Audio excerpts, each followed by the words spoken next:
शांति नगर दिल्ली के बाहरी इलाके में बसा एक पुराना मोहल्ला था। नाम भले ही शांति नगर हो, लेकिन वहां की रातें खामोशी से भरी थीं। इतनी खामोश कि अपनी सांसों की आवाज भी डराने लगे।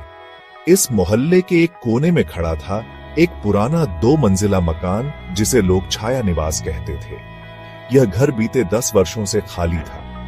मोहल्ले के लोग कहते थे कि वहां कुछ है, कुछ ऐसा जो दिखाई नहीं देता लेकिन महसूस होता है। बच्चों को सख्त मना थी उस घर के पास भी जाने की, मगर अफवाहें थीं और अय्यान को अफवाहों पर भरोसा नहीं था। अय्यान 25 साल का एक बेरोजगार युवक था जो मुंबई से दिल्ली नौकरी की तलाश में आया था। वह मेहनती था, लेकिन नए शहर में रहना सस्ता नहीं होता। जब उसे पता चला कि शांति नगर में एक मकान सिर्फ 2000 रुपये महीने पर किराए पर मिल रहा है, तो उसने ज्यादा सोचे बिना हां कर दी। मकान देखने गया तो बाहर से जर्जर जरूर था, लेकिन अंदर से काफी साफ सुथरा था। लकड़ी के फर्श, पुराने झूमर और दीवार पर टंगी धूल जमी तस्वीरें, सब कुछ किसी बीते युग की कहानी कहती थी। मकान मालिक, एक अधेड़ उम्र का गंभीर व्यक्ति, चुपचाप खड़ा था। मकान मालिक ने कहा, किराया कम है क्योंकि लोग यहां रहना नहीं चाहते। अय्यान ने पूछा, क्यों? मकान मालिक ने बस एक ही बात बोली, रात 3 बजे के बाद दरवाजा खुद खुले तो बाहर मत जाना। अय्यान मुस्कुराया। उसे लगा यह सब बूढ़ों की बकवास है। वो चाबी लेकर मकान में शिफ्ट हो गया। रात के 3:02 पर अय्यान गहरी नींद में था जब एक तेज आवाज से उसकी आंख खुली। ऐसा लगा जैसे किसी ने जोर से मुख्य दरवाजा पीटा हो। उसने नींद में करवट बदली और सोने की कोशिश की। फिर वही आवाज, खट खट खट, इस बार ज्यादा तेज। वो उठा, बत्ती जलाई और दरवाजे की ओर बढ़ा, मगर दरवाजा बंद था। लेकिन जैसे ही उसने पीछे मुड़कर देखा, किचन का दरवाजा धीरे धीरे अपने आप खुल गया और वहां उसने पहली बार उसे देखा। एक परछाई, धुंधली, धुएं जैसी, कोई शक्ल नहीं थी, बस एक धुंधला इंसानी आकार। वह चुपचाप खड़ी थी। अय्यान कांप गया, लेकिन हिम्मत करके जैसे ही बत्ती जलाई, छाया गायब हो गई। अगली रात वही समय, 3 बजे। इस बार सिर्फ खटखटाहट नहीं थी, अब किसी के फुसफुसाने की आवाजें भी आने लगी थी। बाहर आओ, देखो मैं यहां हूं। अय्यान का बदन पसीने से भीग चुका था। उसने फोन उठाया और अपने दोस्त रोहित को कॉल किया। भाई, कुछ तो गड़बड़ है इस घर में। हर रात कुछ होता है। भूत प्रेत दिख रहे हैं क्या?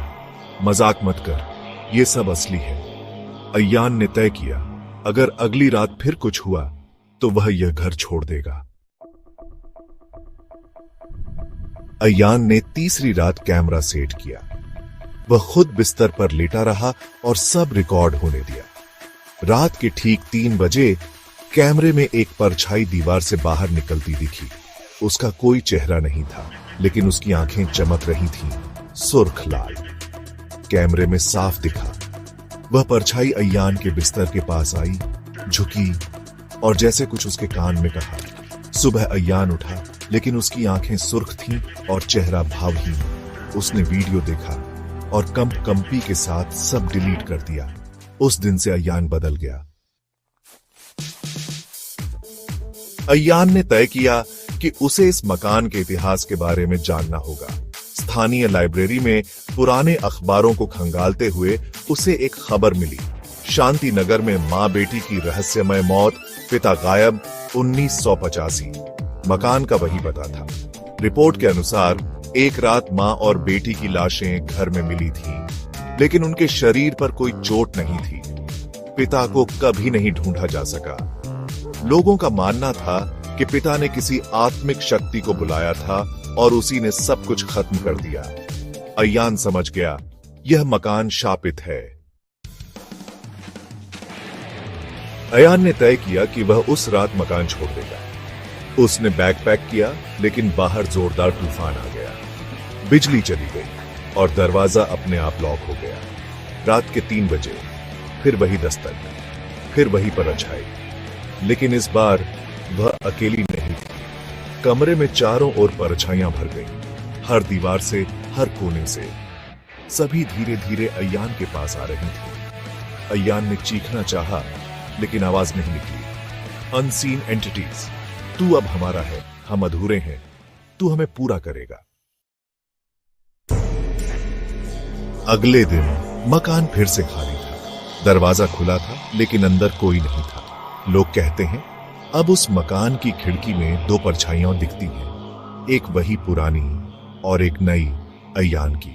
शांति नगर के बच्चे आज भी रात को खेलते हुए उस घर की ओर नहीं देखते, क्योंकि वो जानते हैं छायाएं अब बढ़ गई हैं और उन्हें